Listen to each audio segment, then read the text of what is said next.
I spent the entire evening making the pumpkin pie my cousin Julia complimented last holiday season. Deep down, I knew the invitation, just like every year, was more of a courtesy than a genuine gesture. I was always the last name on the list, but Josh and Lily were so excited that I couldn't say no. We arrived at my sister Rebecca's house right on time. Her suburban mansion in North Salem was decked out with twinkling lights on the iron fence and wreaths in every window. Josh clutched my hand tightly, and Lily held the pie box as if it were a priceless treasure. Rebecca opened the door, her smile polite and calculated. She wore a wine-colored velvet dress, her hair perfectly curled, stepping out like she was about to walk onto a stage. "Oh, Caroline, you came." I leaned in for a quick hug, but she didn't return it. Her eyes scanned the pie box. "I told you not to bring anything this year. Pumpkin pie? Let's hope it's not too sweet." Then she turned and walked back inside without waiting for a reply. Inside, laughter filled the air, mixed with the scent of turkey and cinnamon. Everyone was dressed beautifully, chatting and laughing around a long, magazine-worthy dinner table. We stood near the door, lost among familiar strangers. No one offered us a seat, no one greeted us. They talked as if the three of us were just shadows in the corner. I kept smiling. I set the pie on the kitchen counter while Josh helped Lily take off her coat. She looked up at me and whispered, "Mommy, why isn't anyone saying hi to us?" I knelt to tie her shoelace and whispered back, "They're just busy, sweetheart." Rebecca returned, glancing at her phone. "I just checked the seating chart. It's a bit tight. Caroline, you don't mind sitting in the side room, do you? There's a small table in the laundry room. It's been cleaned." I thought I'd misheard. "The laundry room?" "Yes, it's clean and quiet. The kids will be more comfortable there," she winked. "You know, better than having them squeeze in with all the adults." Josh held my hand. Lily lowered her gaze. I smiled faintly, picked up the pie, and followed Rebecca's direction. The side room, past the back door, was literally a laundry room. Washer still humming. A small wooden table was pushed against the wall with 2 folding chairs and a tiny plastic kids' chair. No tablecloth, no warm lighting, just a buzzing fluorescent bulb overhead. I set the food down and took a deep breath. Josh sat silently. Lily climbed onto the plastic chair, her tiny hand resting on her knee. No one spoke. I opened the pie box and served 3 small slices, knowing no one else would touch them. Laughter from the living room pierced through my composure like needles. My throat tightened when Lily asked, "Why doesn't Aunt Rebecca want us to sit with everyone?" I smiled again, the same smile I'd trained myself to wear for years.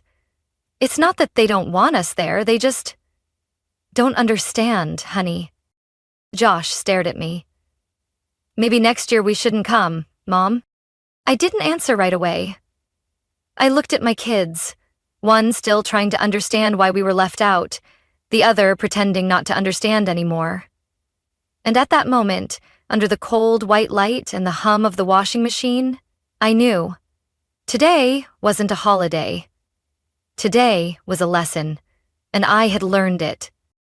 I sat upright, poured water into 3 plastic cups like we were in a fine restaurant. "Happy Thanksgiving, babies. Wherever we are, as long as we're together, that's enough." Lily smiled.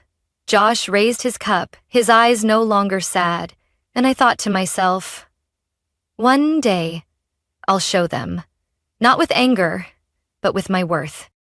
I was about to throw away the leftover pie when we heard tires screech outside the tiny window above the washer. All 3 of us looked up. Josh raised his eyebrows, Lily sat up straighter. Headlights swept across the wall and stopped right at the back door. A long, sleek black car pulled up quietly on the gravel path leading to the backyard. Not an SUV, not a neighbor's car. A limousine. Josh leaned toward the window, wide-eyed. "Mom, that car." I stepped beside him, peering through the frosted glass. A man in a black suit, wearing a hat and white gloves, opened the back door. Then a woman stepped out, poised, composed, her heels clicking softly but decisively on the gravel. She wore a slate blue wool coat with a high collar over a knee-length sweater dress. Her silver hair was neatly pinned up. Her face showed signs of life lived fully but no bitterness. She looked around calmly. Then her eyes landed exactly where we were standing, at the back door. Lily whispered, "Mommy, she's looking at us." I swallowed hard and cracked the door open. A rush of cold air swept in, carrying a hint of snow and jasmine from her scarf. "Hello?" she said. Her voice wasn't loud, but it was clear and confident. "I'm looking for Caroline Brooks." I froze. "Yes, I'm Caroline." She smiled slowly. "Good. I'm Evelyn Rhodes, Executive Director of Voices Rising, a foundation supporting single mothers and women who've been pushed to the margins." She stepped forward.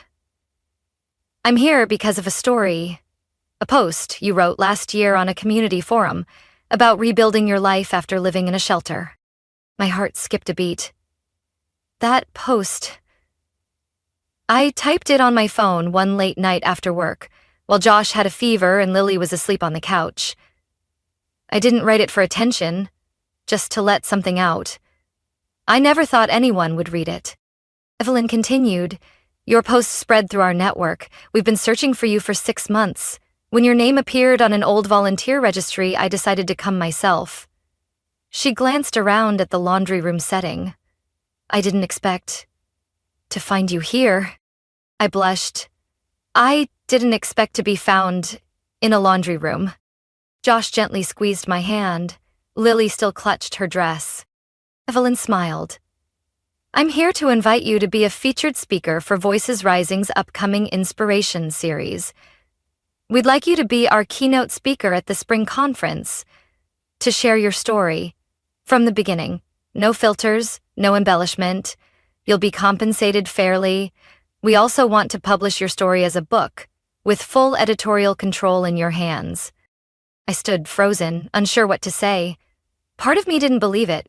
Another part felt relieved. "Are you sure?" I heard myself ask. "I'm just a mom trying to survive." She looked at me like I'd said something silly. "That's exactly why we need you," she replied. "We don't need perfect success stories. We need people like you, real, brave, and still moving forward." Josh looked up at me.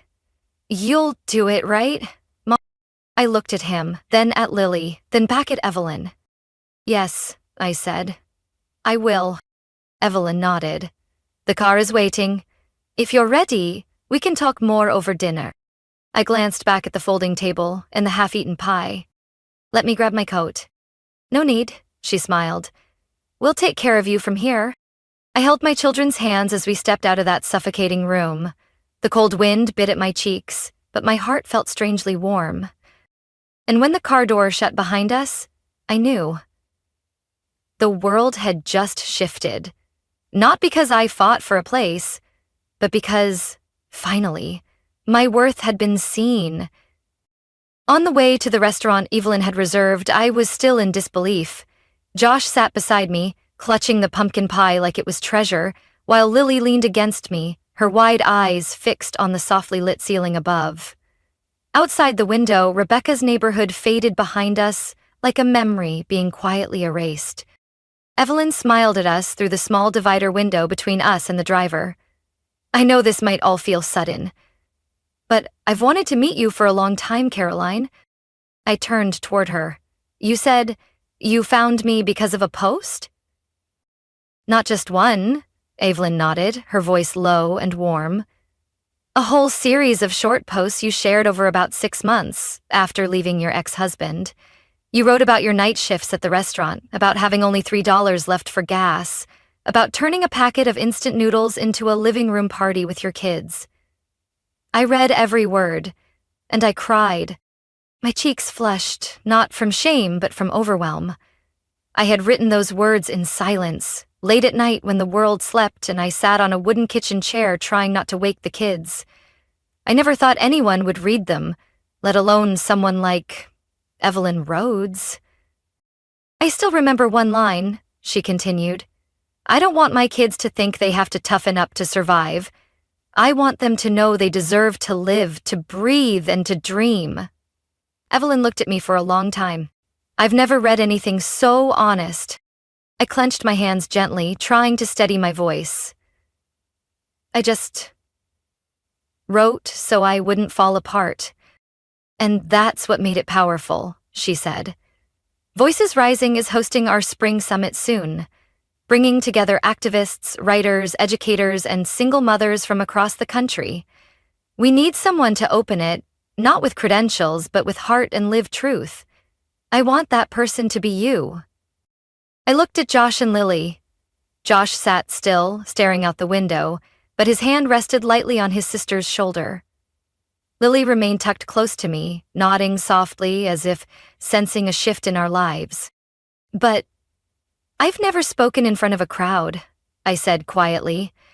I'm not a polished speaker. Evelyn placed a hand on her chest.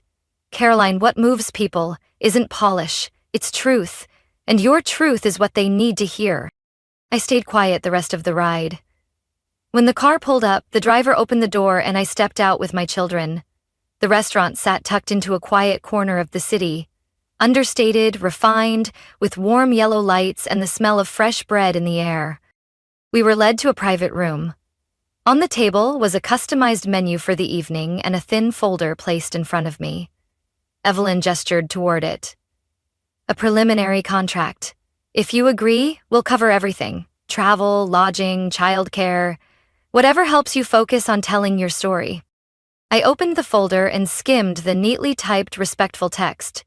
My name was printed boldly at the top. Caroline Brooks, keynote speaker, Voices Rising, Spring Summit 2026. I exhaled, a long, choked breath of relief and disbelief. I used to think the years I spent struggling through life left nothing behind but exhaustion.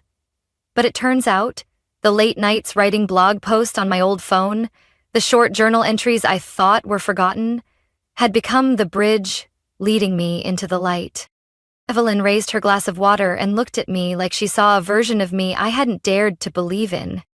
I believe in you, Caroline. And I think it's time you believe in yourself, too.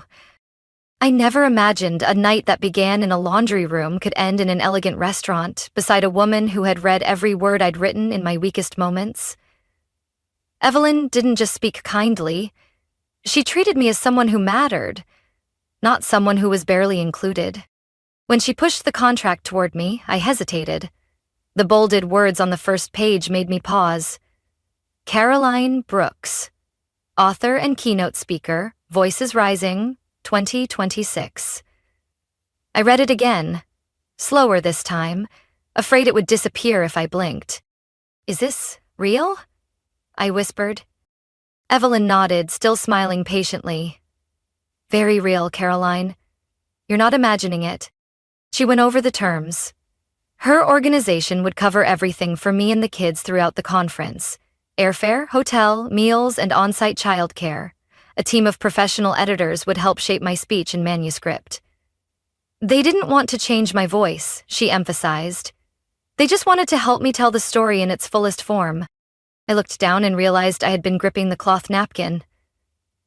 Josh gently reached over, took the pumpkin pie box from my hands and set it aside, as if helping me release the last burden of that night. Lily rested her head on my shoulder, her wide eyes quietly absorbing every detail. She spoke just one sentence. Mom, they chose you because you're you. I turned and smiled at her, tears stinging my eyes. For the first time in my life, I wasn't Rebecca's sister or Mrs. Brooks' daughter or the divorced woman with 2 kids. I was simply myself. Caroline, the one who wrote with her whole heart, not knowing if anyone would ever read it, but writing because she couldn't not. Evelyn lifted her cup of tea, the golden light catching on the emerald ring on her hand. I once told my team, she began, if you want someone who can shift the mood of a whole room with their real story, find Caroline Brooks. I laughed, a little embarrassed. I used to write for 20 readers. Half of them were single moms I met at the community center. And now, Evelyn said. "You'll write for thousands, and I believe they need you more than ever." When dinner ended, I signed the contract. My hand trembled. Not from fear, but because I knew this was a turning point. Not the cinematic kind with fireworks and fanfare, but a quiet, internal click. Like the final gear slipping into place. On the way back, the limousine glided past streets I once knew, but they looked different now. The houses didn't sting anymore. The little diners I once cleaned felt like part of the mosaic of my journey. Josh whispered, "Mom, you kind of look like a celebrity." I shook my head and squeezed his hand. "Not a celebrity, honey, just respected." I turned to Evelyn and thanked her again. She smiled, looking at me not with pity, but with recognition. "Caroline, they didn't give you a seat at the table, but tonight, you were handed a stage." I nodded, feeling light in a way I hadn't for years. And I knew, from now on, I wouldn't be knocking on doors for a place. I'd be building my own. Just as I closed the limousine door, I caught a glimpse of my mother through the dining room curtain. She stood frozen, wine glass in hand, her face caught between shock and confusion. Beside her, Rebecca gripped her wine stem, lips parted as if to speak, but no sound came. Blake leaned against the fireplace, phone in hand, eyes following the car pulling away from their gate. I once dreamed of leaving that house with my head held high, but never did I imagine I'd be leaving in a limousine, with my children by my side, and a powerful woman ready to bring my story to thousands. Josh sat across from me, eyes sparkling with excitement. Lily leaned into me, her small hand resting on mine, to be sure I was still here, and that this was real. "Did you see them watching?" Josh whispered. I nodded. I saw. "I think Aunt Rebecca thought she was the most important person in the family," Lily said, her voice sweet and clear. "But today, she wasn't." I smiled, brushing her hair. "Today they watched, and I was heard." Evelyn turned, her voice soft but firm. "I've seen many moments like this, when someone is finally seen for who they truly are. But this one, Caroline, I will remember most." I didn't respond right away. The emotion was steady now, not sharp like before. Not pain, just healing. Not revenge, just living, acknowledged, and moving forward. The car turned into the city center, where holiday lights sparkled on every block, and I suddenly remembered past Thanksgivings. Waiting in line at church for a frozen turkey, splitting the last potato so Josh and Lily could have enough. Those years weren't wasted. They built the foundation for this moment. Evelyn reached into her leather briefcase and placed a small folder on my lap. "There's one more thing. We've spoken with a publisher in Boston. They read the draft manuscript our editors assembled from your blog. They're very interested, and they want you to develop it into a full memoir, not just in print. They want an audiobook. Read by you." My eyes widened. "Me? I'd read it?" "Your own voice," Evelyn smiled. "Because it carries something no one else can replicate. Truth." I felt like a door had just opened inside me. Not just a speaker, not just a writer, a storyteller, in my own voice. "So, where do we start?" "Next week," she said. "We've got a studio in New York. It's ready, don't worry. We'll provide accommodations for all three of you. Josh and Lily can explore the city, and if you're open to it, we can pair with a local TV station to share your story." I laughed aloud. "This is really happening, isn't it? This isn't a dream?" Josh raised his eyebrows. "If it is, I don't want to wake up." Lily nodded hard, her curls bouncing. "Mom, don't ever go back to that house again." I looked at her, then out the window, watching the golden lights blur past. "No, I won't go back. Because from now on, I'll build my own home." The limousine pulled up to a small hotel already arranged for us. The driver opened the door. Evelyn waved goodbye, reminding me of the press event the next morning. I held my children's hands and stepped into the hotel lobby, still not quite believing I had left that old garage less than 3 hours ago. And somewhere deep in my heart, I knew this journey was just beginning. But this time, I'd walk it on my own feet. No more bowing, no more asking for permission. The morning of the first conference came faster than I expected. I stood backstage, holding my speech, carefully marked with yellow sticky notes Lily had helped me place. Josh was in the front row. The shirt he'd chosen made him look older than 12. Lily sat beside him, tightly gripping the conference program like it was treasure. When the MC called my name, a rush of electricity ran down my spine. I walked onto the stage under soft white lights. The room fell silent. Hundreds of women from all over, some in tailored suits, some in simple clothes, watched me with open, hopeful eyes. I began with where it all started, the laundry room at my sister's house on a cold Thanksgiving. I told them about the years in a 2-bedroom apartment, working 2 shifts a day and blogging at midnight to hold myself together. I didn't sugarcoat anything. I spoke about the shame of food lines, about feeling invisible in my own family, and most importantly, I spoke about the moment I stepped into that limousine with my kids, knowing I had just left the past behind and stepped into the life I chose. When I finished, the room stayed silent for a beat, then came one clap, then another. Then the whole room erupted in applause so loud I almost cried. One woman stood, then another, and then the entire room stood.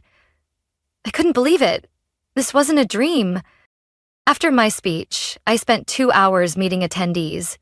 They came to me with shining eyes, holding my hands, telling me their stories. One had lived in her car with 2 toddlers. Another had just left a suffocating marriage. A retired teacher told me she'd felt invisible in her family, until she heard me speak. "I don't need permission to exist anymore," one woman told me. "Thank you for saying what I've always felt." That sentence stayed with me all day. A month later, More Than Enough officially launched. The cover showed a black and white photo of me and my kids, hand in hand, crossing a busy street, symbolizing how we'd walked through the noise and found our way back to each other. I cried holding the first copy, not because I had a book, but because, for the first time, my name was printed clearly, not under someone else's, not as someone's sister or someone's daughter. The messages started pouring in, emails, comments, handwritten letters. People shared photos of their favorite passages or told me they read the book all night and felt held. One of the messages that moved me so deeply I had to sit in silence for a while read, "I used to think my worth only existed if others saw it, but you helped me realize real worth is in how we keep rising every time we're pushed aside." I don't know if I can change the whole world, but I know this. I've touched someone's world. And that's enough. That evening, while I was washing dishes in the kitchen of our new apartment in Manhattan, Lily hugged me from behind and whispered, "Mom, do you know how many people called you inspiring today?" I laughed, turning to look at her. "I'm just someone who learned not to ask for permission to be herself." Josh looked up from the couch. "You didn't just learn it. You taught us." I stopped what I was doing, dried my hands, and sat down between my 2 kids. I used to think I was just the leftover pieces other people didn't want. But now I know. I've always been more than that. A year after that fateful night in Rebecca's garage, Thanksgiving came around again. But this time, I wasn't waiting outside a door hoping to be let in. I wasn't holding a paper plate, sitting quietly in some cold, forgotten room. This year, Thanksgiving was held right in my small apartment in Brooklyn. It wasn't fancy, no crystal chandeliers or 12-seat table like my sister's, but my kitchen was warm, the pumpkin pie smelled amazing, and most importantly, everyone there wanted to be there. I woke up early to roast the turkey, while Josh was in charge of the mashed potatoes, and Lily busied herself writing handmade thank you cards for each guest. She designed every card herself, decorated them with little leaf stickers, and wrote in sparkly ink, "Thank you for being the real family to me and my mom." There were just 8 of us at the table. The 3 of us, Evelyn, 2 friends I met at last year's conference, Dina and Carla, and our elderly neighbors from across the hall, Walter and Ruby, who once lent me a pan when I first moved in. None of them were blood relatives, but each had shown up with the kind of kindness I'd longed for my whole life. Evelyn arrived early, bringing homemade pumpkin soup.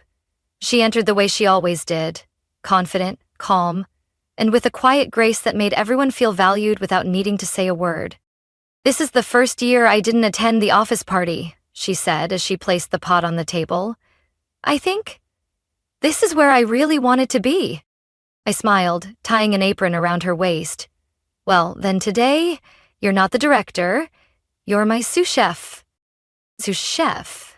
Evelyn teased. "You might want to rethink your leadership style, Caroline." Laughter filled the kitchen and spilled into the living room. Josh turned on some soft jazz, while Lily darted around, making sure each fork was perfectly placed, reminding me every time I forgot the napkins should go on the left. We gathered around a small round table, too small for all the food, so a few dishes were stacked on the bookshelf. But no one cared. Walter told the story of how he met Ruby at the public library. Carla shared her project supporting single mothers in Queens. Dina excitedly mentioned starting her first baking course. And me? I just sat there, listening, smiling, and looking at my kids with a gratitude too big for words. As the meal wound down, Lily stood up, holding a folded piece of paper. She cleared her throat, serious like she was about to present in school. "I have a speech," she said, and everyone chuckled. "The first Thanksgiving speech," I whispered. Lily began to read, slowly but confidently. "Last year, I ate Thanksgiving dinner in a laundry room. I didn't understand why we were placed there. But this year, I get it. Because if we hadn't been put there, we wouldn't have found the place we belong. Today, I know I'm home."